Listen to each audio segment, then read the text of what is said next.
This is Q on CBC Radio 1 across Canada, Sirius 137 across North America, and on Bold Television. Well, there aren't too many bands out there that can transform the sound they're known for somewhat and still manage to debut near the top of the charts and book gigs like Saturday Night Live. But that's exactly what the genre-bending duo MGMT have managed to do with their sophomore record, Flash Delirium. Ben Goldwasser and Andrew Van Weingarten are the Brooklyn-based boys that make up MGMT. When they last visited Studio Q, they were fresh off the release of Oracular Spectacular, a catchy electro-pop debut that saw MGMT go from buzz band to pop royalty nearly overnight. MGMT has just released their second album called Congratulations, and if you like the first one, well, prepare to have your ears bent. Congratulations runs the gamut from trippy psychedelia and surf to prog rock and folk. There's even a flute solo thrown in there. Now Ben Goldwasser and Andrew Van Weingarten, a.k.a. the band MGMT, join me back here live in Studio Q. Hello, guys. Hey. Hello. Very nice to see you again. Nice to see you too. The last time we talked, you said, and I'm quoting, you wanted to live in a castle on the beach in Mexico or Spain within 2 years. Not working out so well. How's it going? The castle, the beach? I've been trying to go to the beach as much as possible, but no castles as of yet. You're looking pretty pale. You haven't been going a lot to the No, beach. You I need to haven't. get back there.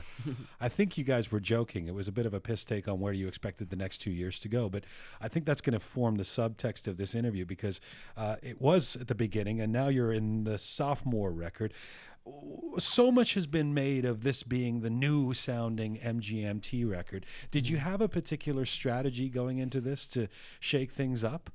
I think what really happened, which maybe doesn't carry across so well, because all the songs on the last album were new to everybody, but the more kind of electro-pop sounding songs were actually much older than a lot of the other songs on the album, and were already, kind of old for us. And then all, Kids Time to Pretend and Electric Feel were already written well before we started working on the rest of the album, and then everything else, we feel like sound, kind of there's a continuous direction we've been going in with those songs, and then the Metanoia EP we put out, and then this album. Like it doesn't, for us at least, feel like a big shift. So there wasn't some overt attempt to sonically depart from record number one? I don't think so. I think that, like Ben said, to us it feels pretty natural, like a pretty natural progression from, we've kind of been listening to the same bands and albums for the past 6 years now, so it kind of feels like, I don't know, I think, it's not necessarily the record we've always wanted to make in the sense that, like, this is our ultimate statement, but I think we just want we want people to be aware that we're a band that likes to change things up all the time. Right. Although I have to say, I heard a lot of this hype about it being a very different sounding record before I listened to it. And then when I listened to it, I was kind of like, it sounds sort of like MGMT.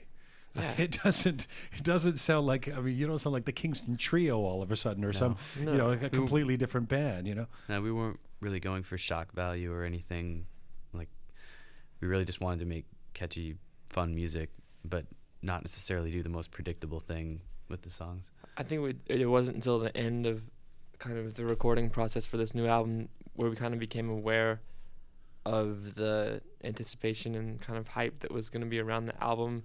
And really, it's kind of like a lose-lose situation. Like, if we had made an album that sounded like Kids and Time to Pretend Electric Feel, and people would have been like, oh, these guys are so, right, unoriginal. They're just trying to bank in on their singles. And then, if we do something that kind of departs from that sound, then people are like, they're trying to lose their fan base. So, I don't know. We just got to endure this sophomore period. It's never easy. Album 2 is, you're absolutely right. There's nothing you could. Having said that, you guys seem to send messages out there that people jump onto. So in the video for this first single, Flash Delirium, someone pulls an eel out of the gash in your neck, Ben, and feeds it into a machine that appears to kill it. I mean, given a big hit from your debut that referenced electric eels, is this some kind of metaphor for killing the old sound? Strangely enough, we weren't really thinking of that. Strangest enough.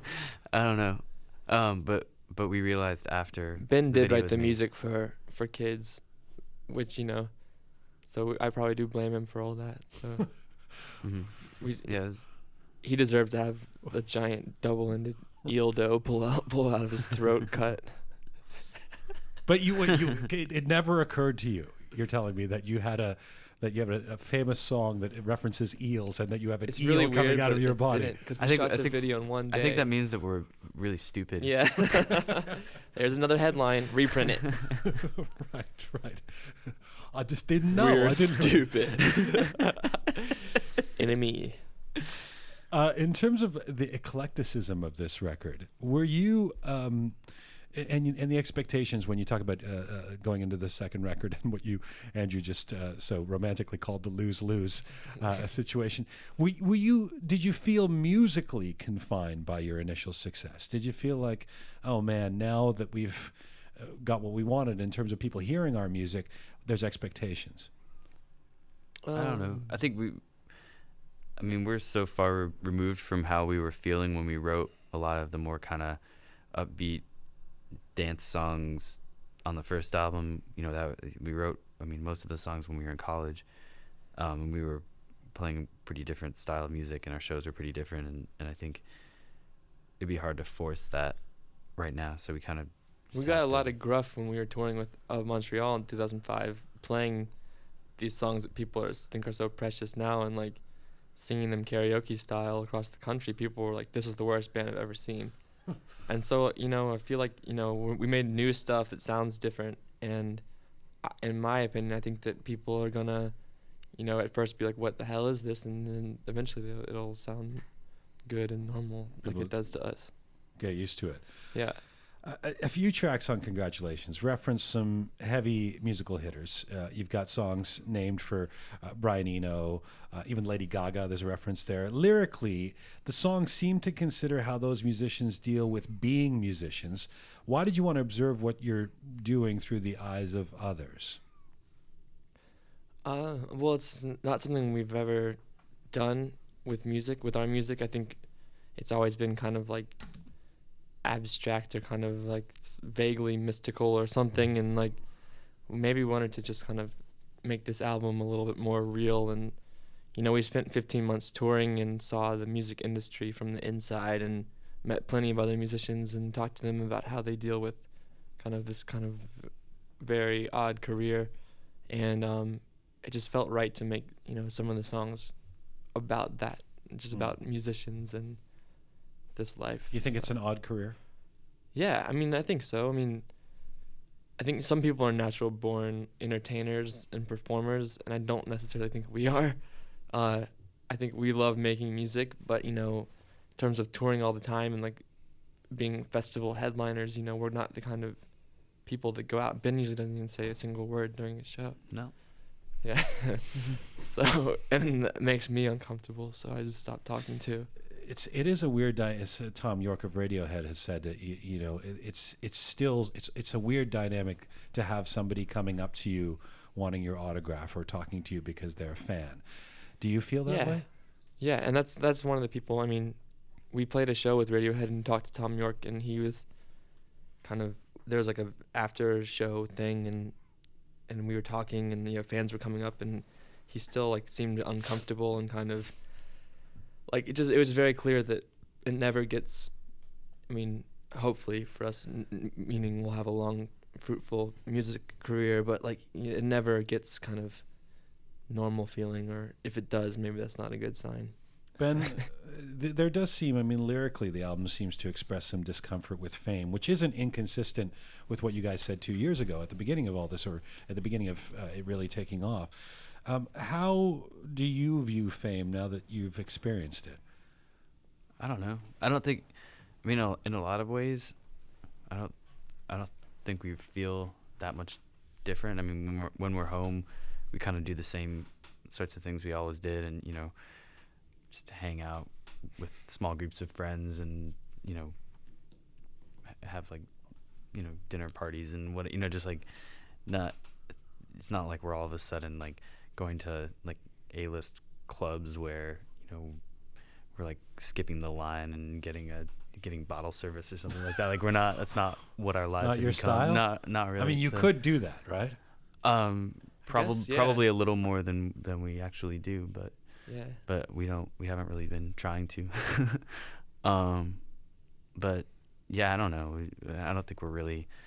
It's not like we're shying away from it. We're just not chasing it. And I think, I don't know. For me, the weirdest thing right now is just kind of realizing how much our music means to some people, like especially younger people who are really, having their minds opened by hearing different styles of music they never heard before, and kind of remembering, when I was in high school or whatever, and hearing something that totally changed my world. Yeah, that's pretty Like, heavy. And that's kind of a crazy position to be in, where you really have the ability to kind of shape people's experience.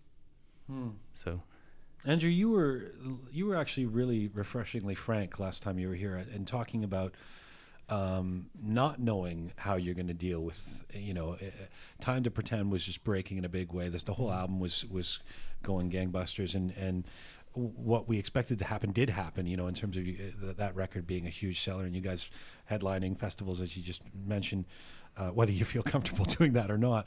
And you said, I don't know how I'm going to deal with this. I don't know what this is going to do to us and do to me. How do you feel about the last couple of years in that context? Well, I mean, I think that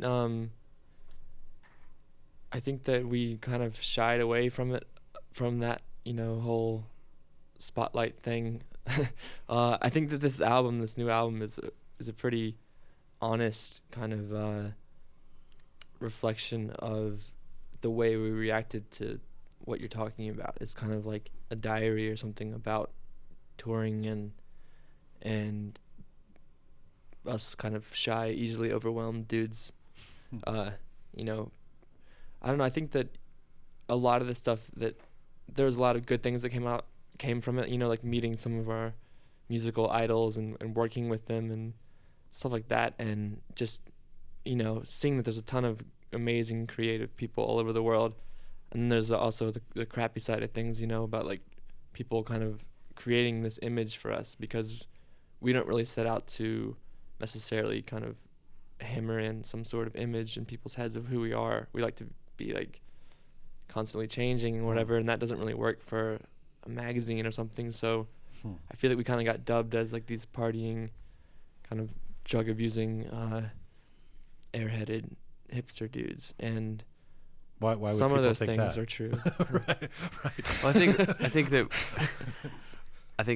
I mean, we kind of sarcastically started playing into that a little bit, and I think at this point it's like we're really just kind of sick of being pigeonholed, or known for something that we never really were that into. Wait, did we talk about the phrase pigeonhole last time we were here? I think we might have. Do you remember? We were. Yeah, I think we so. talked about it a lot. Because like that just goes to show, even with fame and success, you still can't figure some things out, like where the phrase pigeonhole comes from. Right. Oh yeah, I want to just throw a new, not to sidetrack too much, but there's a new phrase that I'm really obsessed with right now. Please, that I don't know what it means and where it comes from. We and like I'd like that to on know. this show. So live long day, as in Like I've been all working the- on the railroad all the live long day.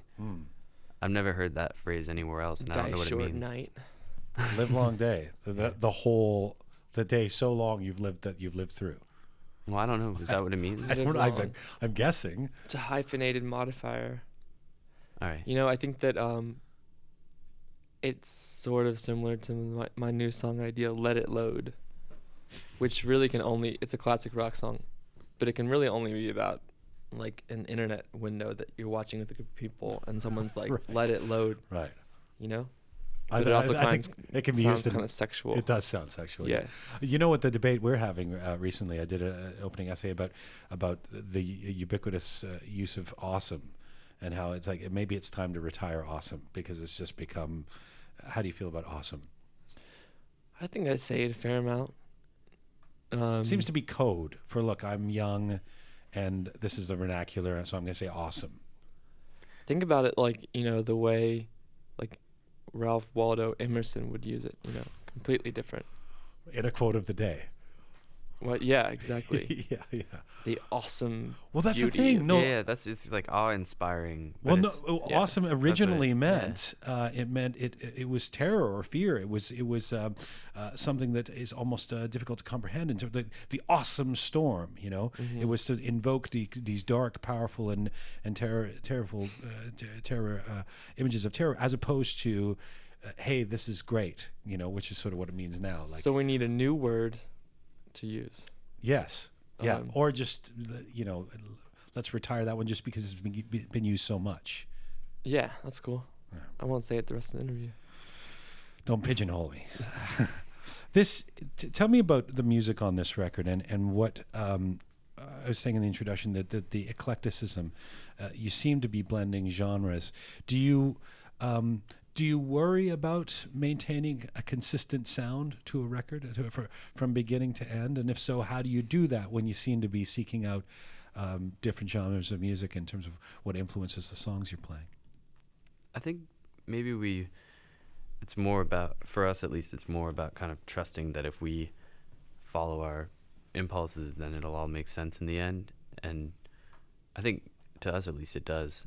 But it's not like we were trying to craft some sort of unifying concept or image that kind of carried the album. It was more just writing songs that felt like they were honest to the moment we were in, and you know, feeling like they all kind of belong together. The music. It's just about the music that inspires you. That's, Yeah, there's no, I mean, I think I think, you know, maybe we had some ideas in our heads before we started recording this album that it was gonna be kind of more consistently one style or something, and then, you know, I would be like, Ben, you gotta hear this Cambodian disco song that I found, and he'd be like, oh yeah, you gotta hear this, you know, Christian death song, and it's Right. like, all of a sudden we find ourselves like we have to incorporate all these different references into our music somehow. I want to hear the Cambodian disco song. There's a compilation called Cambodian Cassette Archives. It's really good. Huh. In interviews recently, you've said that you both said that you want people to be confused when they hear your music, but you want it to be accessible at the same time. Well, yeah, I think maybe that's why we're getting so many bad reviews. Is that People are getting past the confusion. yeah, people get pissed off, rightfully so, when they get really confused. And But you want people to be confused. yeah, well, ideally we want people to like listen to the whole album and be like, what the hell was that? That was kind of, I feel like vomiting, but I also have to listen to it again right now. You're being sarcastic, though. No. Right? Well, You- I mean, I guess I don't really want people to actually vomit in No, front you of don't. me because I think that's gross. But thank you, Andrew. But are you intent on people being confused somewhat by you? Like, do you are you tantalized by the idea of people going, "What the hell is this?" Really? Well, I don't know. At least for me, like, you know, when I look at a building and it's got like a Masonic symbol on it, I'm like, whoa, you know, the world is ruled by Freemasons, and then it makes me want to like go watch conspiracy theory videos on Google Video, and it's the same thing. We want people to kind of pique their interest and dive into this world. And the accessible part, meaning you want them to, but catchy enough that you want them to listen to it again, or intriguing Yeah. enough that you. And I think there's hummable, even whistleable parts to our new album. There's the MGMT paradox rears itself in various ways. You also say you dislike mainstream success, but you still want to make a pop record. So that's I've been you're making it really getting- difficult for yourselves, right? I've been getting more and more confused the more I think about what pop music We is. never said we have the answers. right. I think that I mean, we made an EP when we were in college called We Care / We Don't Care, and that's always been the band's kind of just about like combining the complete opposites in one, and we don't know why. What are you getting increasingly confused by, Ben? Pop, the idea of pop music and what it means, Yeah. and What does it mean? well, I don't know what it means. I don't know if we play pop music or not. I think I don't know. Like especially while I was reading like some of the article, like, you know, Billboard magazine articles or whatever, just like where they really just break the success of something down by like what marketing strategies helped it to get to the top of the Right. charts, and Right. they really break it down like that concretely, and it's just, it makes me wonder even more about it. Like it's all so crazy. I don't know. I guess, but pop at its root means popular, and so if you have a song like some of your songs have been that gets played in movies and that gets played in clubs and that people are singing in their convertibles, that's a pop song, right? I don't know. Yeah. That's I think so. it's also defines a genre, so it's difficult to Yeah.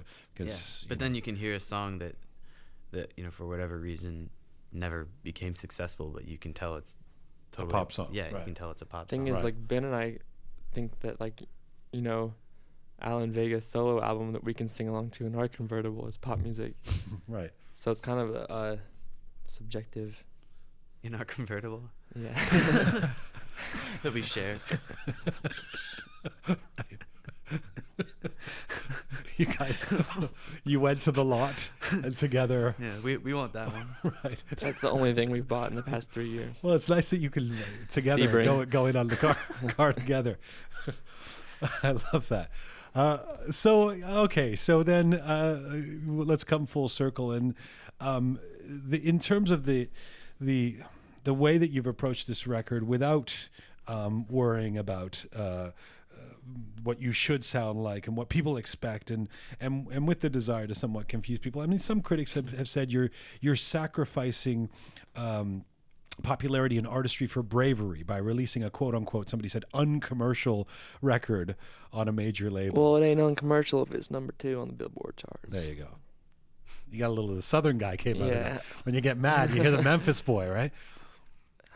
I don't know. Just stop analyzing everything. Just listen to it or don't listen to it. You don't consider this uncommercial.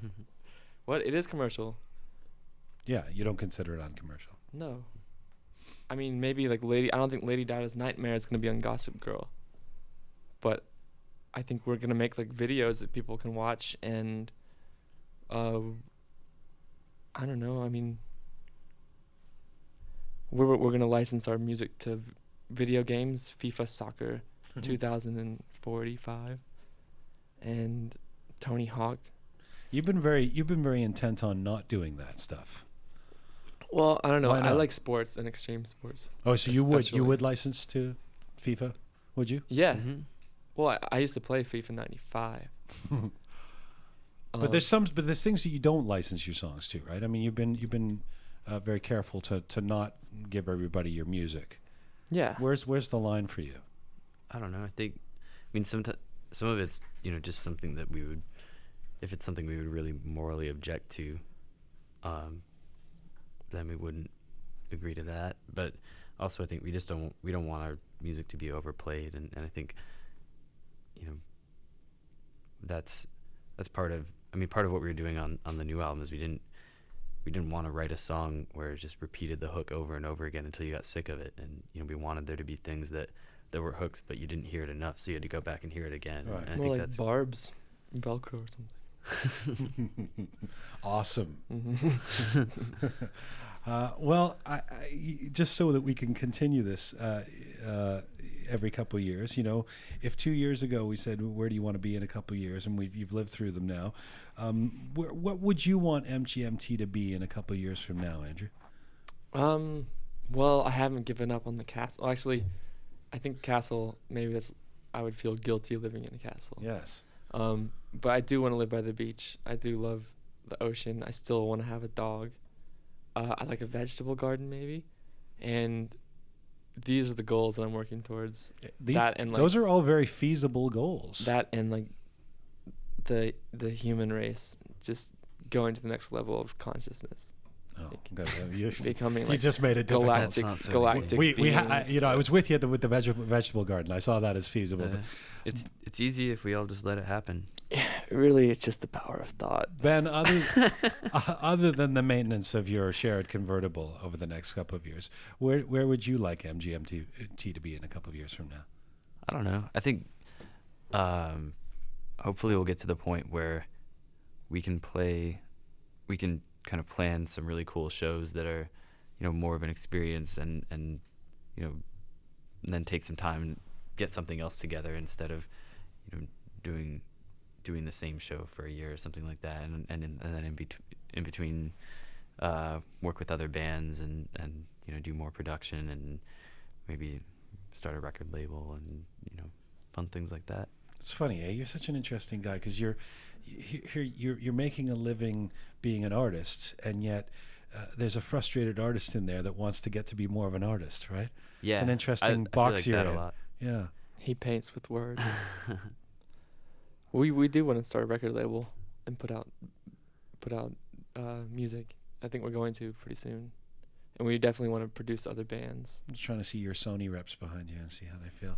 They're okay with it. They're waving. Yeah. Cool. That's It's in the works.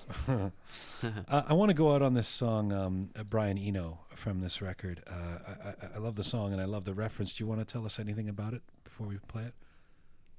I think it's a result of me being stubborn and persistent, and How so? because for like 3 months I was like, I really want to have a song called Brian Eno. And Ben was into it, but I kind of, It was more just kind of like, yeah, whatever. Yeah. Sure, dude. I don't know. It's a silly song. I don't think it's supposed to be fun. And Eno. It's just a good name that rhymes with some cool stuff. And I think that I read somebody say that if there was like a Saturday morning cartoon about Brian Eno, it would be the best theme song. Right on. Well, mission accomplished. You've got the song named Brian Eno. There it is. And on we're the playing back it of on your, national TV, and which you're- I don't understand, but I'm happy to do. Well, where are you playing it? Like we played it on Saturday Night Live. Oh, that's right. There you go. And we were Yeah. playing it on David Letterman. That's fun. Yeah, That's an inside joke that you're having on the nation there, right? I guess so. I don't know anymore. You wrote the song on a lark, and now you're doing it on SNL. Or did it on SNL? Yeah, I guess it's some sort of joke. That's pretty Cosmic cool. joke, I think. Thanks very much for making the time to come back. And I know you don't love doing this, the interviews. We love doing it with you. Well, I appreciate that, Andrew. And Ben, you don't say anything on stage, but I appreciate that you say stuff when you come into the studio. Oh, Seriously, thanks for coming in, you guys. Thank Ben you. Goldwasser, Andrew Van Weingarten are MGMT. The band's sophomore record is titled Congratulations, and they've been with me here live in Studio Q.